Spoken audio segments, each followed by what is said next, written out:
Dans le livre de l'Apocalypse, au cœur des visions prophétiques de Jean, un groupe unique est mentionné, les 144 000. Ils apparaissent principalement dans Apocalypse chapitre 7 et Apocalypse chapitre 14.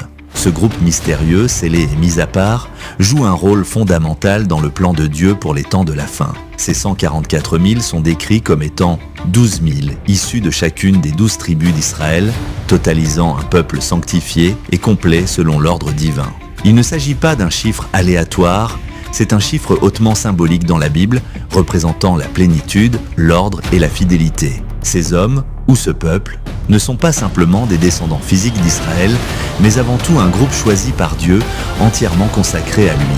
Avant que les jugements apocalyptiques ne frappent la terre, Dieu ordonne que ses serviteurs soient marqués d'un sceau sur le front, Apocalypse 7.3. Ce sceau n'est pas visible, mais il symbolise leur protection spirituelle, leur appartenance à Dieu et leur mission spéciale dans les derniers jours. Tandis que les fléaux s'abattent sur le monde, ce groupe reste sous la garde divine, préservé pour un but bien précis. Leur mission, bien que décrite de manière implicite dans le texte, semble claire à la lumière de leur description. Proclamer la vérité de Dieu, annoncer l'évangile et témoigner fidèlement au nom de l'agneau, Jésus-Christ, pendant la grande tribulation. Ils sont comme des ambassadeurs de Dieu dans un monde en chaos, des lumières au milieu des ténèbres, appelés à proclamer que Dieu règne, même alors que la terre est jugée.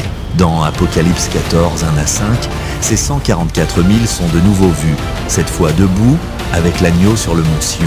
Ce détail est profond. Ils sont en présence directe du Christ glorifié, ce qui montre qu'ils ont triomphé. Ils sont décrits comme n'ayant pas été souillés avec des femmes, une expression symbolique qui souligne leur pureté spirituelle, leur fidélité exclusive à Dieu. Cela ne veut pas nécessairement dire qu'ils étaient célibataires physiquement, mais qu'ils n'ont pas été contaminés par l'idolâtrie ou l'impureté spirituelle du monde. Il est dit qu'ils suivent l'agneau partout où il va. C'est un signe d'une obéissance totale, d'un amour loyal et d'un engagement inébranlable. Ils sont appelés les prémices pour Dieu et l'agneau, ce qui signifie qu'ils représentent les premiers d'un peuple sanctifié, une offrande spéciale, une récolte mise à part pour Dieu au cœur du jugement. Ils ne mentent pas et on ne trouve pas de mensonges dans leur bouche.